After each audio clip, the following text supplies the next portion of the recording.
Hi all, నేను రచనా వరకు welcome to federal Telangana. ఇప్పుడు దావోస్ పెట్టుబడుల అంశం అనేది రెండు తెలుగు రాష్ట్రాల్లో కూడా చర్చనీయాంశంగా మారింది. అటు రేవంత్ రెడ్డి తెలంగాణ రాష్ట్రానికి 1.78 లక్షల కోట్లు దాదాపుగా పెట్టుబడులు వైజ్ గా తీసుకొస్తే, ఇటు అమరావతిలో మాత్రం చంద్రబాబు నాయుడు ఊహించిన రీతిలో తీసుకురాలేదని మీడియా కథనాలు వినిపిస్తూ ఉన్నాయి. కార్పొరేట్ ఫ్రెండ్లీ పర్సన్ గా చెప్పుకునే చంద్రబాబు నాయుడు గారు ఇదివరకు కూడా 2014లో ముఖ్యమంత్రిగా వచ్చినప్పుడు కూడా ఊహించిన రేంజ్ లో తీసుకురాలేకపోయారు ఆంధ్ర రాష్ట్రానికి. ఎప్పుడైతే హైదరాబాద్ ఉమ్మడి రాష్ట్రంగా ఉందో అప్పుడు విపరీతమైనటువంటి పెట్టుబడులు చంద్రబాబు నాయుడు గారు కూడా తీసుకురాగలిగారు. సో ఈ నేపథ్యంలో ఇటు తెలంగాణకేమో రేవంత్ రెడ్డి గారు పెట్టుబడుల విషయంలో దూసుకుపోతుంటే, అటు ఆంధ్రప్రదేశ్ లో చంద్రబాబు నాయుడు వెనకబడుతున్న ఈ తరుణంలో ఈ రెండు రాష్ట్రాల ఆర్థిక భవిష్యత్తు, అలాగే ఉపాధి కల్పన, సంపద సృష్టి ఎలా ఉండబోతుంది అనేది మన గెస్ట్ ని తెలుసుకుందాం. మనతో పాటు ఉన్నారు చలసాని నరేంద్ర సీనియర్ జర్నలిస్ట్, వెంకటేశ్వర్లు గారు సీనియర్ జర్నలిస్ట్, అలాగే ఇస్రో, యునిసెఫ్, బ్రిటిష్ కౌన్సిల్ లాంటి అంతర్జాతీయ సంస్థల్లో పనిచేసిన సుధాకర్ గౌడ్ గారు ఉన్నారు. మొదట నరేంద్ర గారు, మీరు చెప్పండి, ఈ దావోస్ పెట్టుబడుల విషయంలో ఆంధ్రప్రదేశ్ వెనుకంజ వేయడానికి కారణం ఏమిటనుకుంటున్నారు?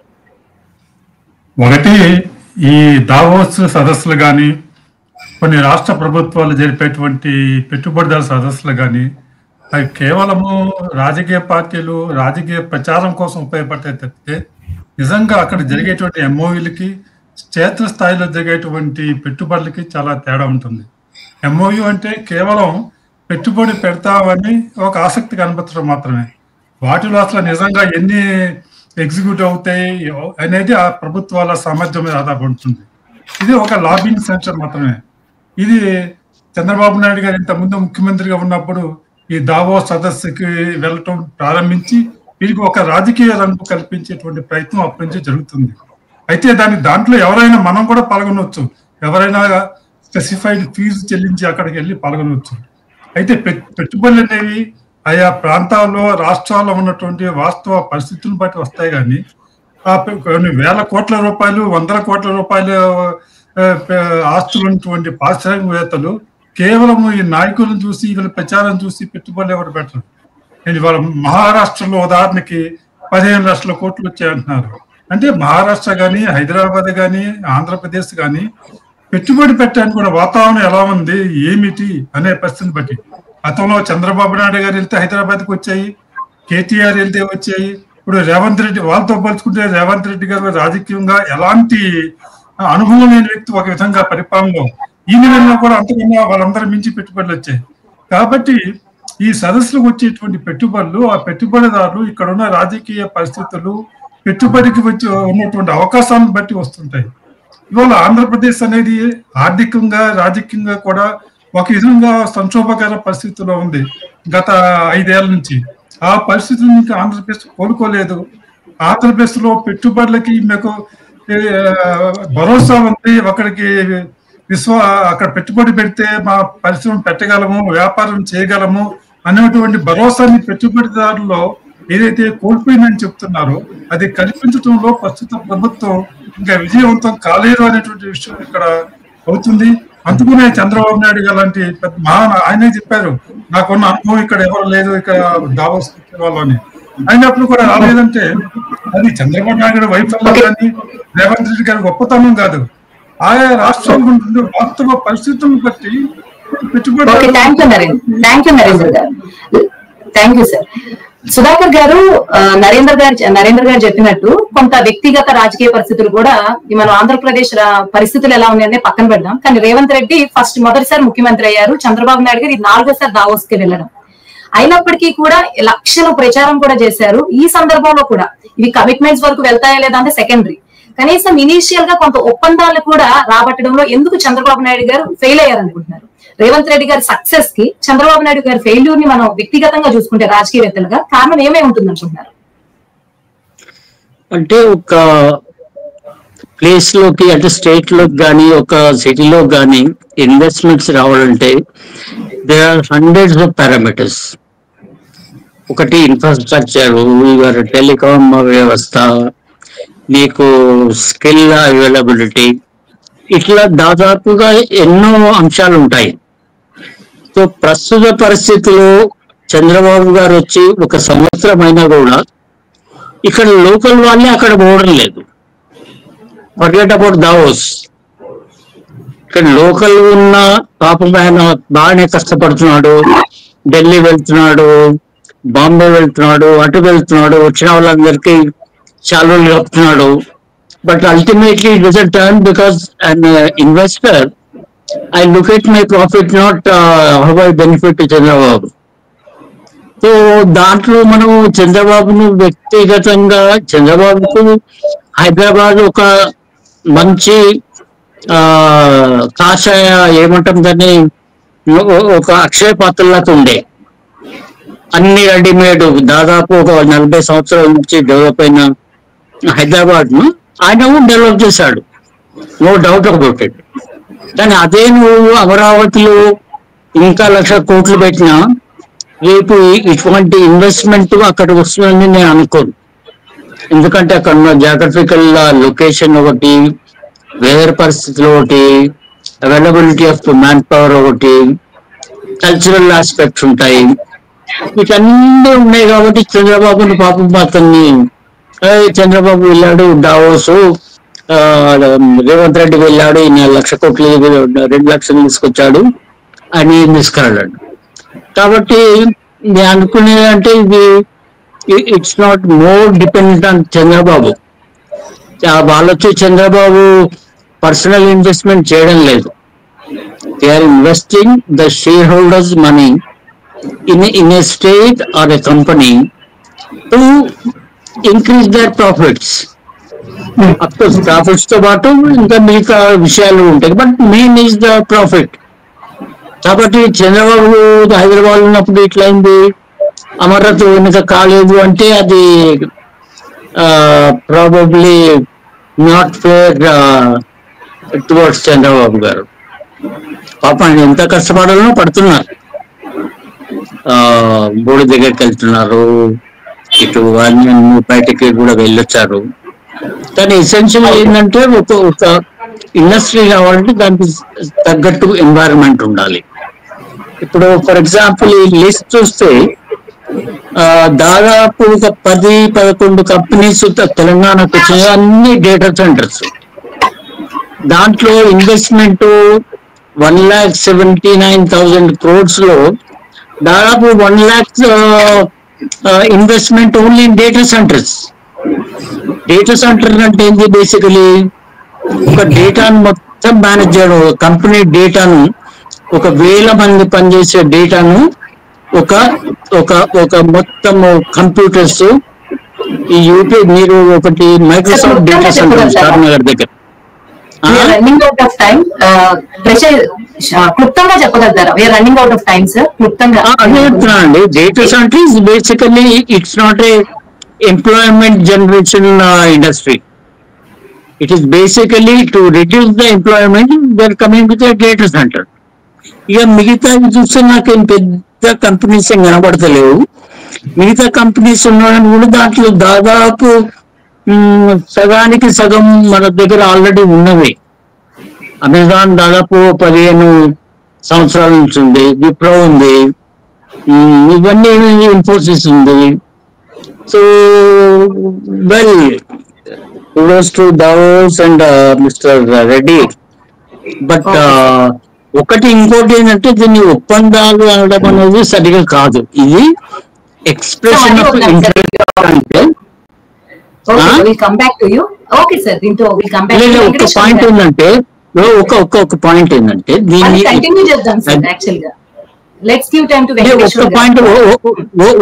ఒక్క పాయింట్ చెప్పి నేను బంద్ చేస్తాను. ఇక దీన్ని అగ్రిమెంట్ అనే కంటే ఎక్స్ప్రెషన్ ఆఫ్ ఇంట్రెస్ట్ అంటే బాగుంటుంది. That is the right word. It's not an agreement. Venkateswara గారు, ఇప్పుడు లోకేష్ గారు వచ్చేసి స్టాన్ఫోర్డ్ యూనివర్సిటీ నుంచి చదువుకున్నారు. ఆయనకి ఇది మొదటి దావోస్ పర్యటన. అందులోనూ ఎక్కువగా ఈ పెట్టుబడుల గురించి కూడా మాట్లాడుకుంటే ఏపీ బ్రాండింగ్ గురించి ఎక్కువ మాట్లాడుతున్నారు. అక్కడ ఆయనకి వెళ్ళినా సరే మంగళగిరి శాలువాతో ఇది చేయడము, ఏపీని బ్రాండింగ్ గా చేయడం గురించే లోకేష్ గారు మాట్లాడుతున్నారు. సో ఈ పర్యటన అనేది లోకేష్ గారి రాజకీయ జీవితం మీద ఏమైనా ప్రభావం చూపబోతుందా? సో ఈ మొత్తం ఆస్పెక్ట్ లో లోకేష్ గారి పాత్ర గానీ ఆయన పొలిటికల్ లైఫ్ గానీ దీని తర్వాత ఎలా ఉండబోతుంది? అందరికీ ముందుగా నమస్కారం. లోకేష్ గారి రాజకీయ భవిష్యత్తును ఈ దావోస్ పర్యటన నిర్వహించదు. ఎందుకంటే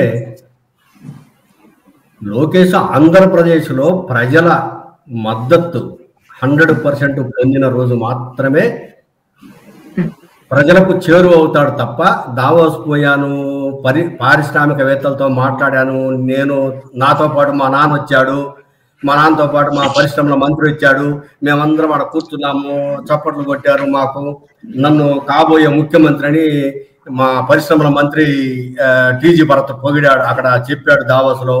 ఇవన్నీ చెప్పుకుంటే మన రాష్ట్రానికి ఏం రావు, దాంతో పాటు ఈయన ఇమేజ్ ఏం పెరగదు. అక్కడ రాష్ట్రంలో చేయాల్సినటువంటి పనులు చాలా ఉన్నాయి. అయితే ఆంధ్రప్రదేశ్ రాష్ట్రం కొత్తగా ఏర్పడింది, అందువల్ల ఈ రాష్ట్రానికి ఎవరైనా పెట్టుబడిదారులు రావాలంటే కొంచెం ఆలోచిస్తారు, వనరులు చూసుకుంటారు ముందు పెట్టుబడిదారులు, వాళ్ళకి కావలసిన వనరులన్నీ ఉన్నాయా లేవా అని.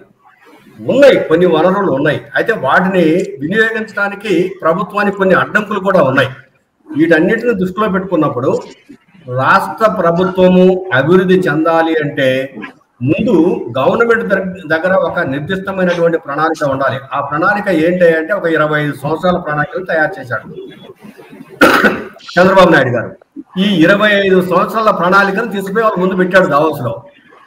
భవిష్యత్తులో ఆంధ్రప్రదేశ్ రాష్ట్రము అంటే ఈ కొంచెం అంటే విచిత్రం ఏంటంటే ఆర్టిఫిషియల్ ఇంటెలిజెన్స్ హబ్గా ఆంధ్రప్రదేశ్ రాష్ట్రం భారతదేశాన్ని లేదా ప్రపంచాన్ని స్థాయికి పోయిద్దని చెప్తున్నారు ఇక్కడ. ఇవన్నీ ఎంతవరకు కరెక్ట్? ఇట్లాంటివన్నీ చెప్పి పారిశ్రామికవేత్తలు వస్తారా? అది అవుతుందా? మరి ఆల్రెడీ ఏఐ యూనివర్సిటీ వైజాగ్లో పెట్టామని కూడా రెడీ అయిపోయిందని కూడా చెప్పాడు. ఎక్కడైపోయింది, ఏదైపోయింది? దావోస్లో ఏ ఒక్క ఒప్పందము సరిగ్గా జరగలేదు. మీరు అడిగిన దాని ప్రకారం అయితే లోకేష్ కు మాత్రము దావోస్ వల్ల ఎటువంటి ఇమేజ్ రాదు. ఇంకా కొంత పర్వాలేదు, దావోస్ పోయి రావడం వల్ల ముందు ముఖ్యమైన పారిశ్రామికవేత్తలందరితో కూడా పరిచయం ఏర్పడింది. ఇంతవరకు కరెక్ట్. వాళ్ళ నాన్నగారు అంటే చంద్రబాబు నాయుడు గారు వాళ్ళందరినీ పరిచయం చేయగలిగాడు, అది జరుగుద్ది తప్ప లోకేష్ గారు దావోస్ పోయి దావోస్ నుంచి ఏదో చేస్తాడు, ఈ ఆంధ్ర రాష్ట్రం సస్యశ్యామలం అవుతుంది అని అనుకుంటే ఈ ఆంధ్ర ప్రజలంతా కూడా ఆ అంశం అయితే మిగిలిన అంశాలు అయితే చెప్పమంటే చాలా ఉన్నాయి. Thank you sir. Next Narendra గారు, ఇందాక మీరు మాట్లాడే పాయింట్ కి మళ్ళీ వద్దాం.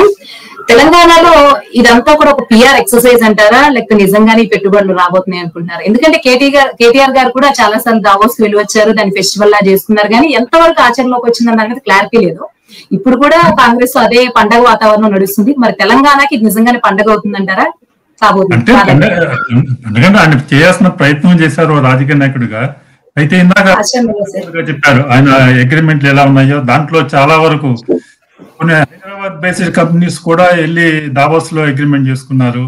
ఆల్రెడీ చాలా వరకు కంపెనీలు 10-15 ఏళ్ళుగా హైదరాబాద్ లో పనిచేస్తున్న వాళ్ళనే ఎక్స్పెన్షన్ ఆఫ్ బిజినెస్ కోసం అగ్రిమెంట్ చేసుకున్నారు. ఇవన్నీ దావోస్ లో చేసుకోవడం లేదు. కేవలము కాంగ్రెస్ ప్రభుత్వం వచ్చిన తర్వాత కొన్ని వేల కోట్ల పెట్టుబడి తెస్తుంది అనేటువంటి ఇంప్రెషన్ కలిగించడం కోసం ఆయన ఎక్కువ ప్రయత్నం చేసినట్టు కనిపిస్తుంది. కానీ అవన్నీ లాస్ట్ ఇయర్ 40,000 కోట్ల పైన అగ్రిమెంట్ చేసుకొచ్చారు. ఇంతవరకు దాంట్లో ఒక కంపెనీ కూడా గ్రౌండ్ కాలేదు, ఒక్కరు కూడా కొత్తగా ఉద్యోగం ఇవ్వలేదని చెప్తున్నారు. కాబట్టి ఇవన్నీ కూడా అయితే మన తెలంగాణ కాదు, ఏ ప్రభుత్వం చేస్తున్నా కూడా ఇలాంటి అగ్రిమెంట్ అలాగే ఉంటాయి. ఇలాంటివి వీళ్ళు ఇండస్ట్రీస్ ఏం చేస్తున్నారంటే ఇప్పుడు ఇండస్ట్రియలిస్టులు వాళ్ళు చేసేటువంటి మోసం అనండి కాంట్రాక్ట్. కొంతమంది ఇండస్ట్రీస్ నిజంగా నిజాయితీతో వస్తారు పెట్టుబడి పెట్టాలని, కొందరు ఏం చేస్తున్నారు ఈ రాష్ట్ర ప్రభుత్వాలు పెట్టేటువంటి పారిశ్రామిక సదస్సుగా హాజరవుతారు, ప్రభుత్వంతో ఎంఓయూ కుదుర్చుకుంటారు. గవర్నమెంట్ నుంచి ఈ ఎంఓయూ ఆధారంగా గవర్నమెంట్ కొంత ల్యాండ్ అలాట్ చేయమంటారు. ఆ ల్యాండ్ తీసుకెళ్లి బ్యాంక్ లో తాకట్టు పెట్టి బ్యాంక్ నుంచి లోన్ తీసుకొస్తారు. లోన్ తీసుకుని ఆ లోన్ తో వాళ్ళకి వేరే వ్యాపారాలు చేస్తారు. ఆ విధంగా గత 20 సంవత్సరాలుగా బ్యాంకు నుంచి లోన్ తీసుకుని ఎంఓయూల ద్వారా అనేక మంది పారిశ్రామికవేత్తలు బ్యాంకులకి లక్షల కోట్లు ఇవ్వాలంగా లోన్స్ రీపే చేయకుండా, ఒక్క ఇండస్ట్రీ స్టార్ట్ చేయకుండా, ఆ స్థలాలు వాడకుండా అనేకటువంటి ఆంధ్రాలో తెలంగాణలో అనేక ఉన్నాయి వాళ్ళకి కూడా. కాబట్టి ఇవన్నీ ఏ విధంగా అవుతాయి? రేవంత్ రెడ్డి గారు ఎంఓ చేసిన వాటిలో కూడా కొన్ని కంపెనీలు అసలు అసలైన ప్రతినిధులు లేకుండా వేరే వాళ్ళతో ఎంఓయూలు చూపించారని అనేక ఆరోపణలు వస్తున్నాయి. ఇవన్నీ కూడా రాబోయే కాలంలో కానీ తెలియదు. అయితే తన ప్రభుత్వానికి ఒక ఇమేజ్ తీసుకురావడం కోసం, ప్రభుత్వం పెట్టుబడులు ఆకర్షిస్తుందని అభిప్రాయం కలగచేయడం కోసం, కేవలం హైదరాబాద్ లో ఐటీ అభివృద్ధి కోసం కేటీఆర్ మాత్రమే కాదు, మేము కూడా కేటీఆర్ మించి పలు రెట్లు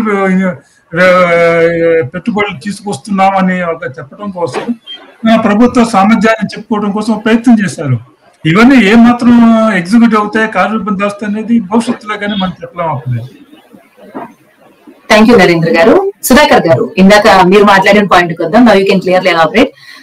ఇకపోతే మీరు చంద్రబాబు నాయుడు గారు ఆయన ఇండివిజువల్ గా ఏం చేయలేరు, ఇదంతా కూడా రాష్ట్ర పరిస్థితుల మీద ఆధారపడి ఉంటుందన్నారు.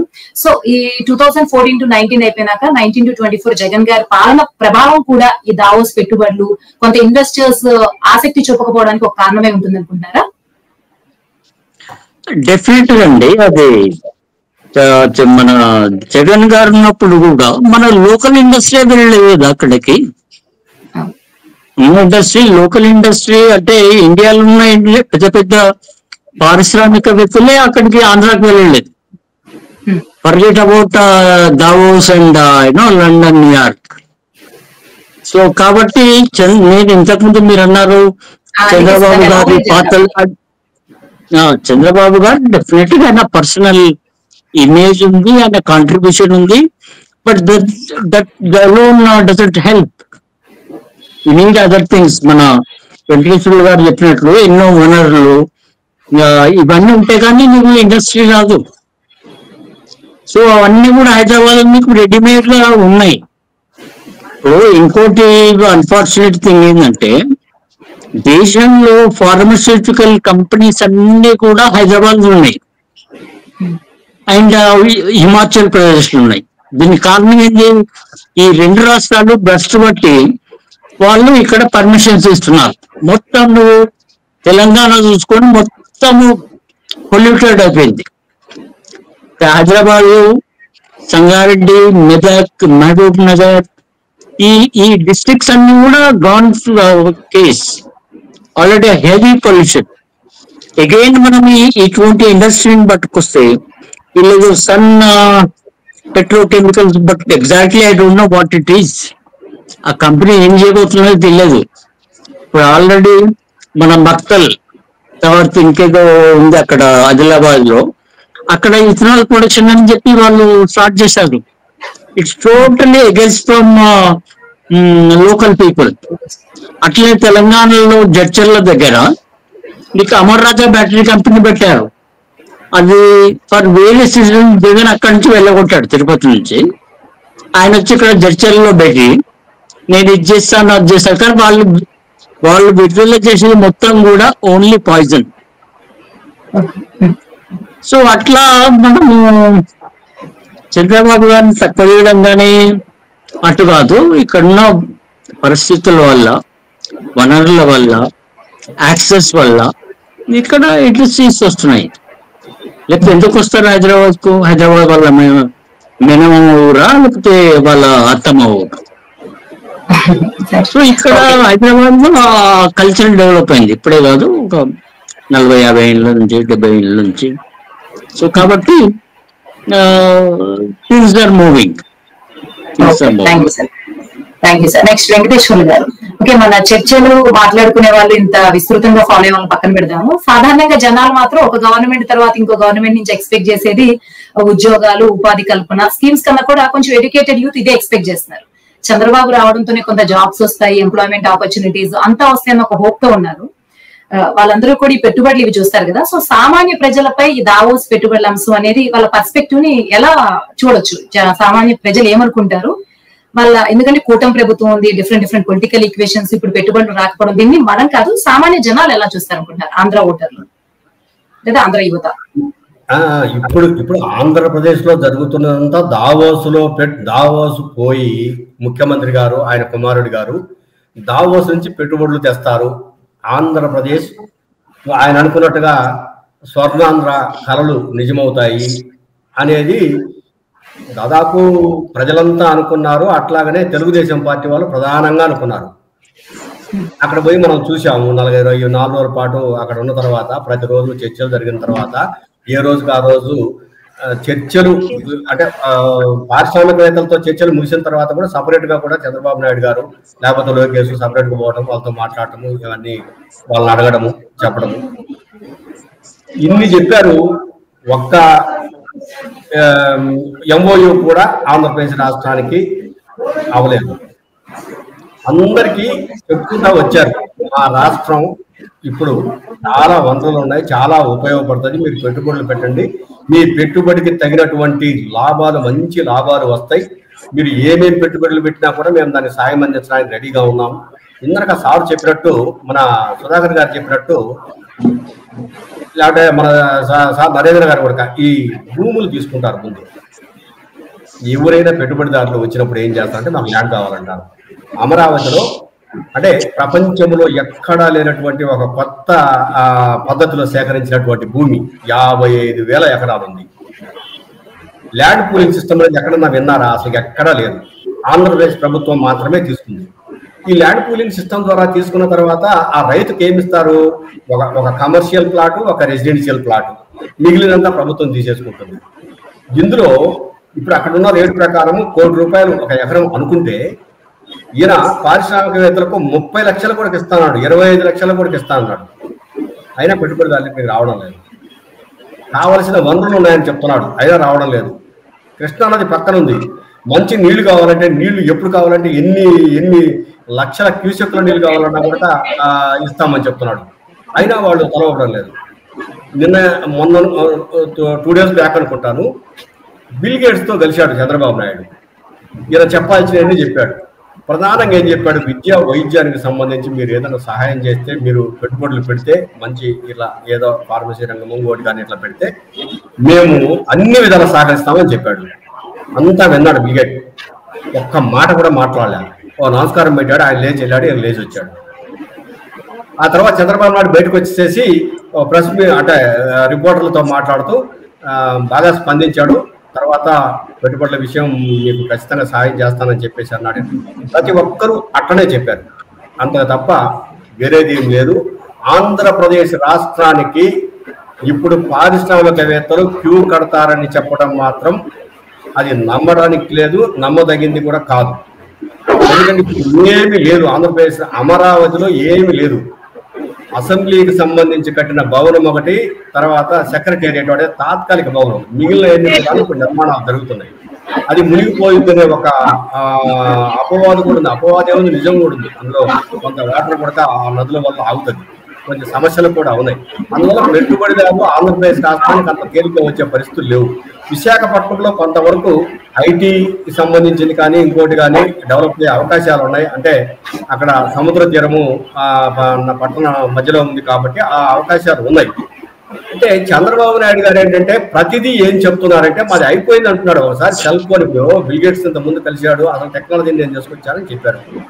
సరే నిజమే అని చెప్పేసి అనుకున్నారు. సార్ చెప్పినట్టు ఇందులో హైదరాబాద్ లో టెక్నాలజీ, హైదరాబాద్ నగరాన్ని అంతా డెవలప్ చేసి, హైదరాబాద్ నగరాన్ని కాదు, అక్కడ ప్రజలు వస్తున్నారు, రకరకాల ప్రాంతాల నుంచి వస్తున్నారు. ఇప్పుడు విజయవాడలో వచ్చి ఉందామంటే జాగా లేదు ప్రజలకు. ఏమొస్తారు, ఎలా అభివృద్ధి చెందుద్ది? విజయవాడ నగరంలో 15 లక్షల మంది జనం ఉన్నారు. ఆ జనంలో దాదాపు ఒక 70% రకరకాల కూలి పనుల మీద ఆధారపడే వాళ్ళు ఉన్నారు. మీకు అక్కడ ఇన్కమ్ జనరేషన్ ఎక్కడి నుంచి వస్తుంది? పైగా లాస్ట్ 5 years లో ఇన్కమ్ జనరేషన్ ప్రోగ్రామ్స్ ఈ రాష్ట్రంలో అసలు లేకుండా పోయినాయి. జగన్ గవర్నమెంట్ లో ఇన్కమ్ జనరేషన్ ప్రోగ్రామ్ అసలు లేదు. ఆ బిఫోర్ లాస్ట్ 5 years 2014 నుంచి చంద్రబాబు నాయుడు వచ్చిన దగ్గర నుంచి 19 వరకు ఆయన కూడా ఈ విజన్ అనేది ఒకటి తయారు చేయడము, చూపించడము, జనాలకు బొమ్మలు ఇవ్వడం బ్రహ్మాండంగా ఉందని చెప్పడం. ఇవన్నీ చూసిన తర్వాత ఈ రాష్ట్ర ప్రజలు పాలకుడు ఏమనుకుంటున్నారంటే, పాలకుడు కేవలం బొమ్మలు చూపించేవాళ్ళే, ప్రజలకు ఉపయోగపడేవాళ్ళు కాదు.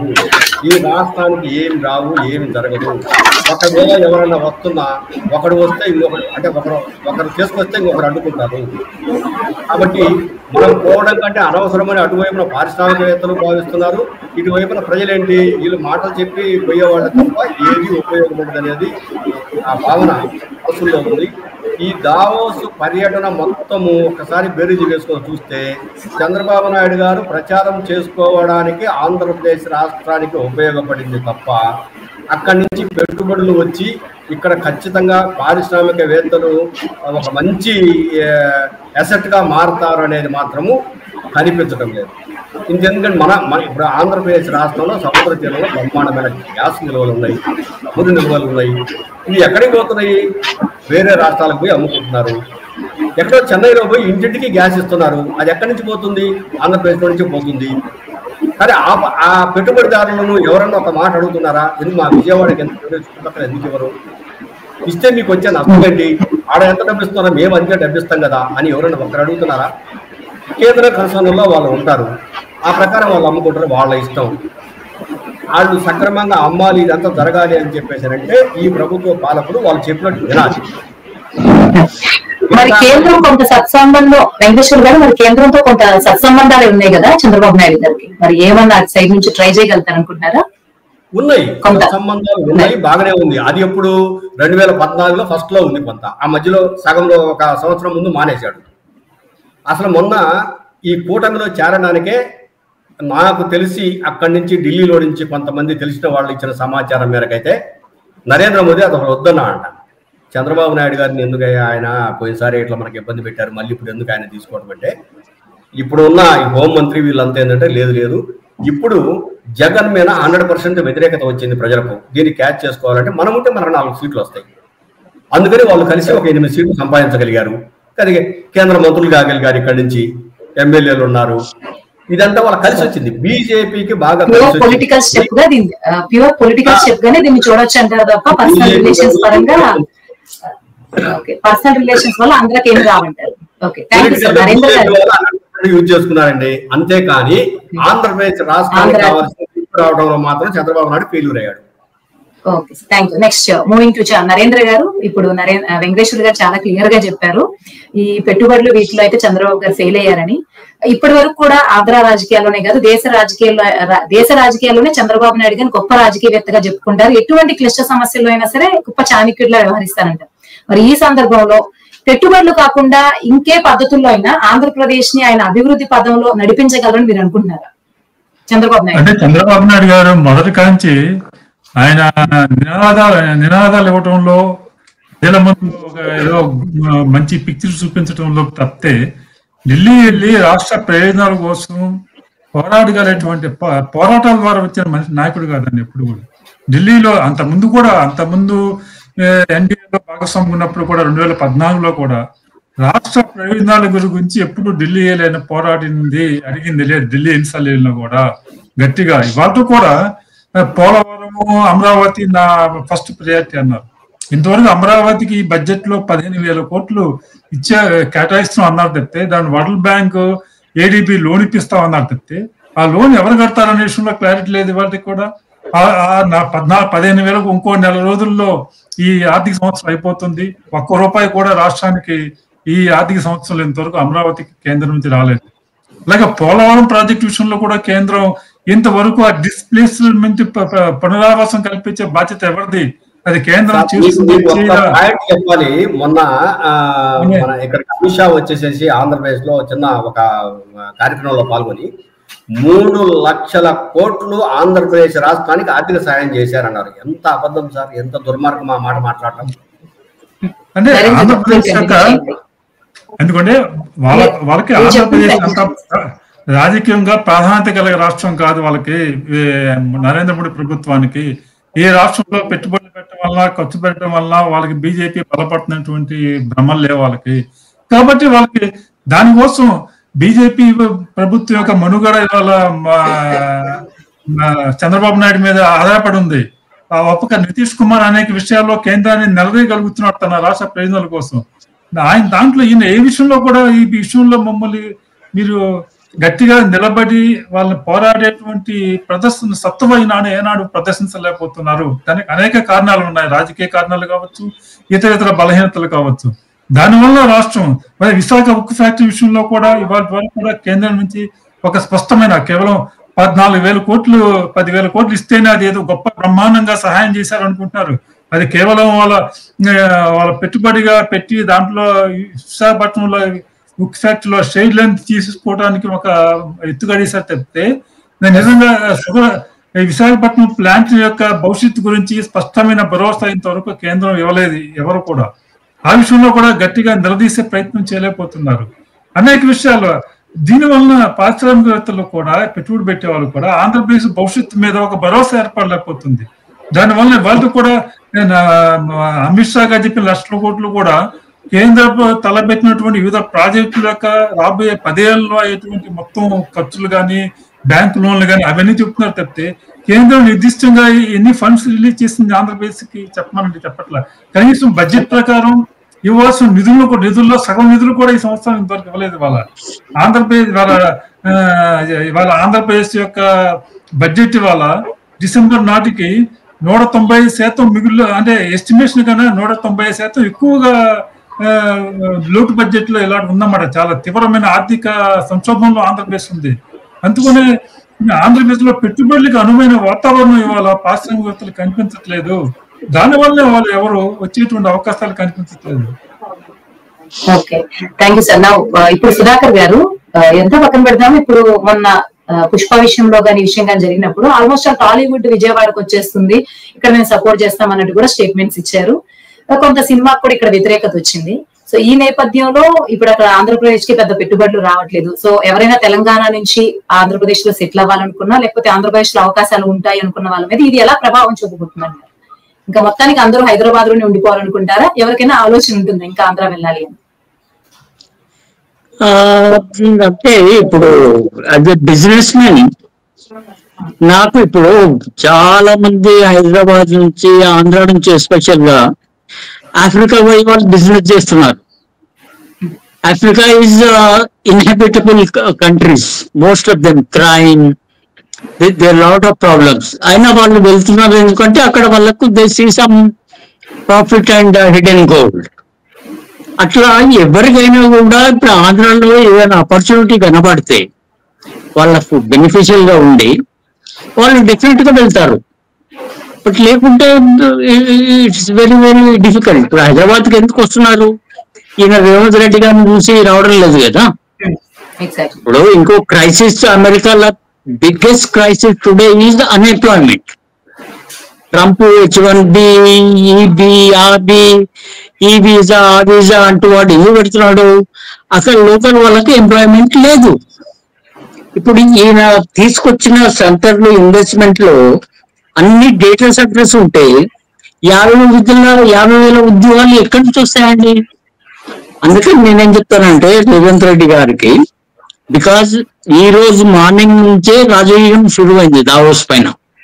ఈ పొలిటికల్ పార్టీ బీజేపీ ఒకటి మాట్లాడడము, టీఆర్ఎస్ ఒకటి మాట్లాడడము, ఇదంతా ఒకటి మీద ఒకటి దుమ్ము పోసుకోవడం తప్పిస్తే రాజకీయం చేస్తున్నారు.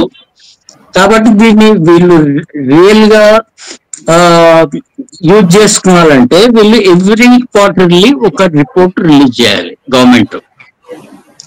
ఈ క్వార్టర్ లో ఇంతమంది వచ్చారు, ఇంత investment, this is what we have done from the government, this is what they have done from the. తర్వాత క్లియర్ గా చెప్పండి జనాలకు. ఈ industry Unilever oil farm should be project అంటున్నారు. దాంట్లో ఎన్ని జాబ్స్ ఉన్నాయి చెప్పాలి కదా. ఇప్పుడు నేను ఒక ఇండస్ట్రీ స్టార్ట్ చేసినప్పుడు నా దగ్గర ఒక ప్రాజెక్ట్ రిపోర్ట్ ఉంటుంది. You ask any question, I will tell you what is my investment, rate of investment, ROI, returns ఎంత ఉంటుంది. ఇట్లా ప్రతి దానిపైన నాకు I have questions and answers. Opportunities ఉండబోతున్నాయి అన్నారా లేవంటారా? అంటే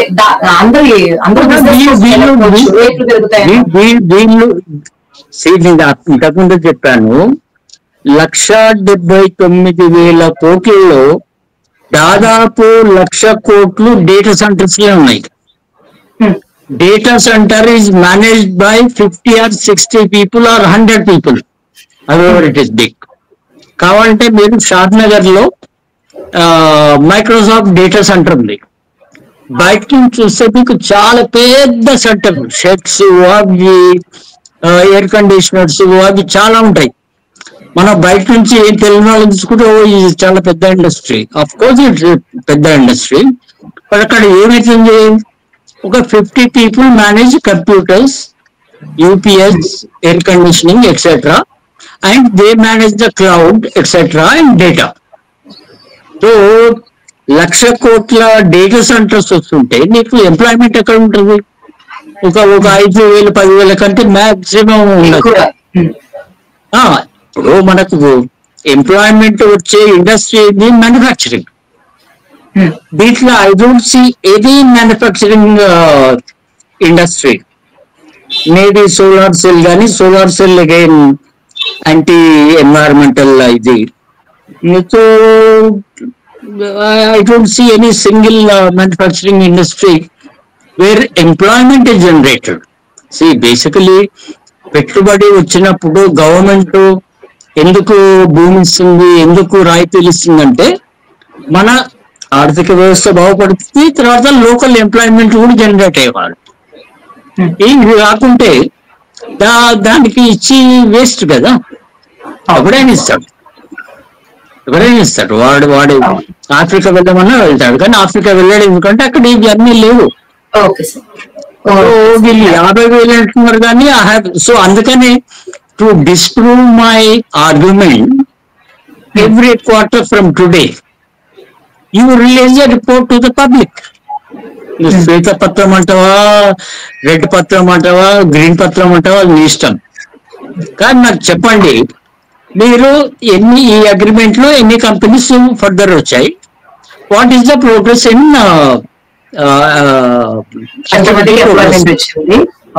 ఎంప్లాయ్మెంటే కాదు, ఈవెన్ ఇండస్ట్రీ స్టేటస్ కూడా చెప్పాలి కదా. ఇప్పుడు వచ్చాడు, ఈ భూమి ఇచ్చాము వీటికి ఇంత ఇది అని చెప్పి కంప్లీట్ గా ఉండి, so that you have some ఏమంటాము కాన్ఫిడెన్స్ వస్తుంది. ఇప్పుడు ఆల్రెడీ పీపుల్ స్టార్టెడ్ ఆస్కింగ్, ఓ లాస్ట్ ఇయర్ వీళ్ళు కాంగ్రెస్ వాళ్ళు 40,000 కోట్లు అన్నారు, మరి ఎంత గ్రౌండ్ అయింది? ఆయన అంటాడు 5,000 అంటాడు, ఆయన 10,000 అంటాడు. ఇదేం రాజకీయం అది. మా లాంటి ఎందుకంటే నేను కాంగ్రెస్ పార్టీ కాదు, టిఆర్ఎస్ కాదు, బీజేపీ కాదు, none of them. I don't think mister Venkateswarlu or mister Narendra they belong to any political party. So we have no stakes. కాబట్టి నీ యొక్క రిలయబిలిటీ, నీ యొక్క పేరును ఉంచుకోవడానికి ఓ quarterly report issue to the public. అప్పుడు మాకు క్లారిటీ వస్తుంది. ఓకే, దావోస్ వెళ్ళారు, curious to them, they have done a fantastic job, it's excellent. అప్పుడు మేము అందరూ కూడా అప్రిషియేట్ చేస్తాం. ఇక్కడ కూడా అప్రిషియేట్. ఓకే, 1,78,000 కోట్లు వచ్చాయంటే I'm also happy. But how far it will go అనేది ఓకే. నెక్స్ట్ వెంకటేశ్వర్లు గారు, we're concluding this session with me question తో కన్క్లూడ్ చేద్దాము. ఓకే, ఇక్కడ పర్సనల్ గా చూసుకుంటే చంద్రబాబు గారు కానీ ఈక్వేషన్స్ ఏం పనిచేయవు, ఎంతో కొంత ఒక మ్యాజిక్ జరిగితే తప్ప కొంత ఆంధ్రప్రదేశ్ కి పెట్టుబడులు వచ్చే అవకాశం లేదు. సో ఈ సందర్భంలో కొంత పవన్ కళ్యాణ్ గారికి బీజేపీ సపోర్ట్ ఉందని గారు, బీజేపీ ఫేస్ గా ఆయన చాలా ఎలక్షన్స్ లో కూడా కనబడుతున్నారు. సో ఆయన చాలా దూకుడుగా వెళ్తున్నారు, చాలా స్ట్రైట్ ఫార్వర్డ్ గా వెళ్తున్నారు. కొంచెం ఆయన ఈక్వేషన్ ఏమన్నా ఫ్యూచర్ లో పనిచేసి కొంత కేంద్రంతో సపోర్ట్ చేయడం వల్ల కానీ ఏమన్నా ఆంధ్రప్రదేశ్ కొంచెం ప్రోగ్రెసివ్ షేప్ కి వెళ్ళే అవకాశాలు ఏమైనా ఉన్నాయంటారా?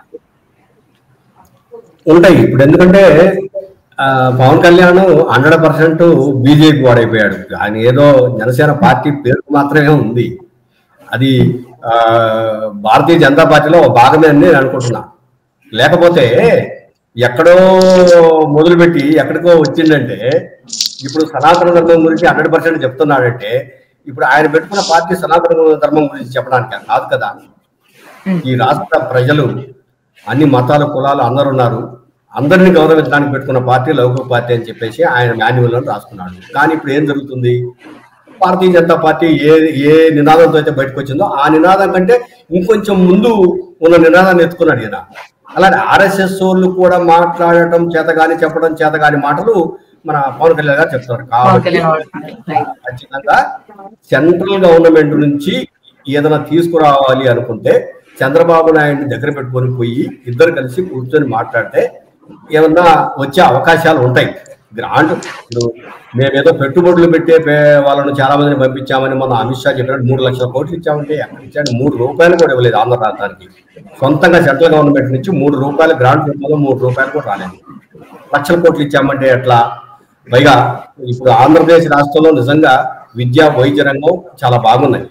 గతంలో కానీ ఇప్పుడు కానీ బాగున్నాయి.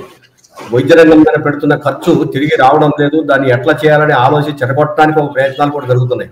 సరే, ఏమి జరిగినా ప్రజలకు మంచి చేస్తే వీళ్ళు ఎప్పుడు ప్రజల మనుషులుగానే ఉంటారు.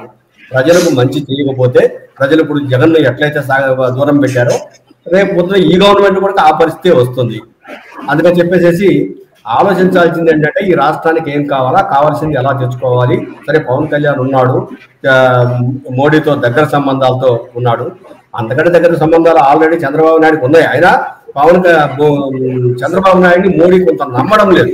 ఎందుకంటే ఈ రోజు ఉపయోగించుకుంటే లేకపోతే నువ్వు నాకు సంబంధం లేదా వెళ్ళిపోతాడు అనే ఆ భయం ఉంది మోదీ గారిలో ఉంది. ఎందుకంటే ఈయన చిక్కడు దొరకనట్టు ఉంటాడు చంద్రబాబు నాయుడు గారు.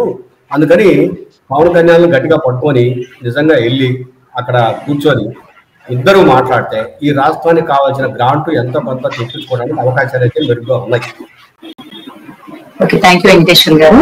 సో చక్కగా అనలిటిక్స్ తో సహా వివరించిన సుధాకర్ గౌడ్ గారికి, స్టాట్స్ తో కూడా చాలా చక్కగా చెప్పారు సార్. అలాగే నరేంద్ర గారు విశ్లేషణాత్మకంగా ఇది నిజంగా జరుగుతాయి లేదా అంటే అసలు ఏపీ పాలిటిక్స్ ని ఆల్మోస్ట్ పిక్చర్ గా చూపించారు వెంకటేశ్వర్లు గారు.